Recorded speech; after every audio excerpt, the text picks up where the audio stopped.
hundreds of hours in a specific helicopter type, achieving the highest proficiencies at handling those helicopters in a variety of challenging weather and ground conditions. All of our pilots have commercial and instrument helicopter ratings. They must have 450 hours in our Bell helicopters to be certified for all day and night missions. They must have 600 hours to become a second in command of our twin-engine ships and 1,200 hours to become pilot in command. The pilots in our newest Augusta helicopters must have 1,200 hours of flight time, have completed a 4-week factory training course, and passed an FAA check run. Having said that, the concept of training, or as we sometimes call it, building hours, means getting as much time in those pilot seats as is possible and leveraging those same hours to complete other mission tasks. For instance, pilots who need to accumulate the required number of hours to attain pilot and command status on a particular aircraft will use those same flights to conduct Homeland Security patrols over the state's critical infrastructure or to transport a public or law enforcement official. In this manner, many flights are logged as multiple missions, all conducted in unison and utilizing one tank of gas. Last year, aviation flew approximately 6,000 flights, encompassing more than 12,000 missions. What I have described are the emergent missions of the helicopters and their crews. For my entire term as superintendent, I have advocated for a greater level of integration of the helicopter into the daily movements of the governor about the state. From a security standpoint, the governor is safer when traveling by air to an appointment or event than by ground in dense highway and road traffic conditions. With the use of the helicopter, scheduling demands are executed in a more timely and effective manner, with more being accomplished in less time. From a protection perspective, with airborne transport, we are able to exert complete control over the safety and security risks of the transportation environment. During ground transportation, the governor's movements are in the public view and more accessible to those who may intend harm or other threat. Over my term as superintendent, I can't recall a single time when a mission to transport a governor has prevented, impeded, or interfered with any mission that would compromise a medical transport, Homeland Security, or law enforcement support mission involving risk to life or a rescue. Those missions take precedent over a governor transport, to even include when the governor is en route. In that case, the helicopter would divert from the intended destination, the governor would be secured on the ground, and the emergent mission then completed. That is why we have ground transport vehicles set up and available upon the airborne arrival of the governor. When the governor opts to use the helicopter, the Executive Protection Bureau is advised and makes the appropriate contacts directly to the Aviation Bureau to determine availability. There is no advisory or approval process that involves myself or any of our commanders outside of EPB and aviation.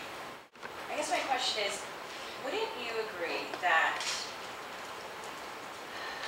transporting someone from point A to point B is different than a pilot training for Homeland Security duties? I guess the best way I can put it is, when you get above New Jersey, particularly in some areas of New Jersey, there's no shortage of infrastructure. There's refineries, there's chemical plants, there's bridges, there's airports, it's the densest highway system in the country, bar none. All of these are very valuable to commerce in the whole region, this whole region of our country, and are considered infrastructure. We multitask, and as an example, I looked at the 41 flight logs involving 35 trips of the governor, and determined from those that 27 of those 41 logs constituting those 35 trips indicated a minimum of 3 missions in one. The pilots were building hours, which they needed to do in the helicopter, and which goes to my comments to the media. They had Homeland Security missions, and it was an executive transport. In 8 of those 41 flight logs, there was a minimum of 4 missions. There's no issue with the fact that moving the governor, our chief executive, by helicopter makes sense in circumstances related to state business. That's just a given. And I think in many cases we should transport the governor more often by helicopter, as you suggested. Sometimes these things can get too extreme with regard to can't go here, can't go there. But then there are occasions that occur, and it seems like since Governor Whitman, each governor has had one of these instances where the helicopter has become prominent in its use, and suddenly we stop and everyone says, what's going on here and what's taking place? There is, I think, wide public support for the governor using a helicopter for appropriate purposes. And I think there was general criticism across the board with regards to seeing the helicopter used in the fashion that drew so much attention, which was a baseball game landing. And as I have said publicly, the governor has since written a check, was paid both from his personal funds and by the state political party funds, and probably paid more politically than the check actually reflected for placing himself in that sort of position of compromise. That's a subjective comment on my part. You're our state police colonel. You're a loyal soldier with regards to your mission, and we don't have you here today to put you on the spot as to how does that happen and why does that happen. What we'd like to learn, I think, from this committee is what are our protocols?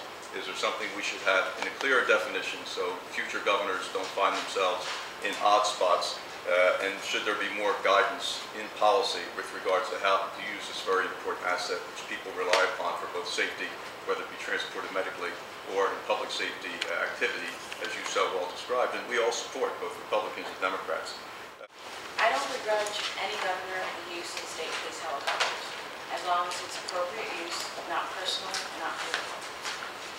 So what I'll be doing is reintroducing a bill that Minority Leader DeCroce introduced in 2004, which requires quarterly reports to the legislature on the governor's use of state helicopters and prohibits the use thereof of political or personal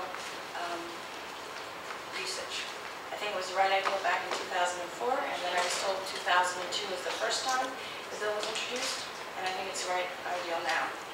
I'll be honored to have Minority Leader DeCroce join me as a sponsor to have bipartisan support, and hopefully Senator Panaccio, who was a prime sponsor of this bill while he was in the Assembly, now in the Senate. I'm hoping that he'll introduce it to the Senate.